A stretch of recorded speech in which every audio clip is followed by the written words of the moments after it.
আমরা সেটাই চেষ্টা করছি যে কাথাকালিটাকে লোকের কাছে এইভাবে পৌঁছে দেওয়া যে কাথাকালি একটা not only art form, Kathakali is a lifestyle, যেখানে কাথাকালি মানুষ কাথাকালিকে নিয়ে ভাবছে, কেরালাতে মানুষের ভাবছে। আমরা কলকাতা দেখানোর চেষ্টা করছি যে কাথাকালির এই জীবনযাত্রাটা,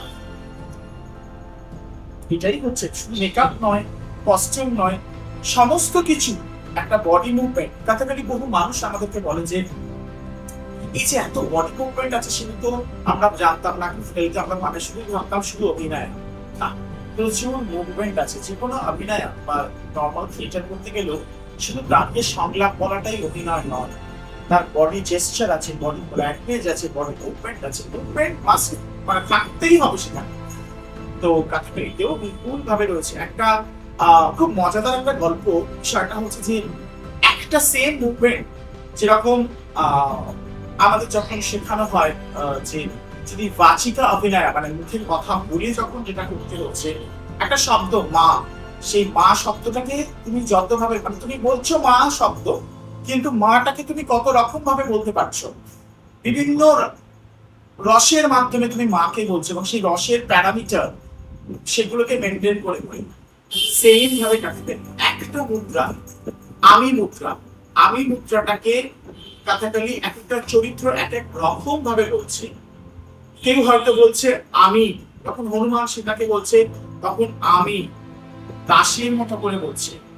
যখন কোন একটা মানে নর্মাল মানুষ বলছে যে আমি, মানে আমি সেই সেই আমিটার মধ্যে একরকম, এটাও আমি মুদ্রা। কোথাও সিম্পল বলছে আমি, সেটা হচ্ছে সাধারণ একটা স্টেটমেন্ট। আর যখন অহম লেভেলে পৌঁছে যাচ্ছে, মানে আমি এই শব্দটাতে আসছে, তখনই এটা চলে আসছে আহম। এই মুদ্রাটা প্রত্যেকটা একটা মুদ্রা একটা শব্দ, কিন্তু তার অ্যাপ্লিকেশন বিভিন্ন রকম ক্যারেক্টার বেসে সেটা পাল্টে যাচ্ছে। এই যে আঙ্গিকের এই যে ম্যাটারটা, চরিত্রটা, এইটা কাথাকালিতে একটা অসাধারণ একটা মানে মাত্রা অ্যাড করে। আরেকটা বিষয় যেটা কনস্ট্যান্ট আমাদের ভাবার, যে এই যে ট্রান্সফর্ম বলা হয়, ধরুন Putana has transform to Lalita, একটা সুন্দরী নারীদের রূপান্তরিত হলো, সেটা তো বাহ্যিক পরিবর্তন, আভ্যন্তরীণ সাথে পরিবর্তন হয়নি। রাক্ষসী তো রাক্ষসী থাকবে, সে যতই সুন্দর নারীর ছদ্মবেশটা ধারণ করুক, তার ভেতরে সেই গ্রিডি ব্যাপারটা, সেই যে লিপ্সা লোভ, সেটা কিন্তু সে কনস্ট্যান্ট ফুটে উঠছে এবং সাপ্রেস করে রাখছে তার গ্রিডিনেসটাকে, মানে ওই লোভী ব্যাপারটাকে এবং লিপ্সাগুলোকে সে সাপ্রেস করে রেখে সে ভালো অভিনয় করছে। ভেতরে কিন্তু তার খারাপ ব্যাপারটা রয়েছে।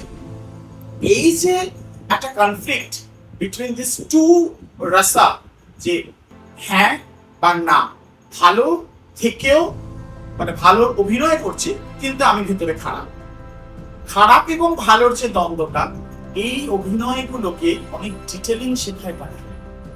তাই মানে একটা সমুদ্রের মধ্যখানে আমাদের মনে হয় যে আমরা সবাই এখনো সাঁতরাচ্ছি।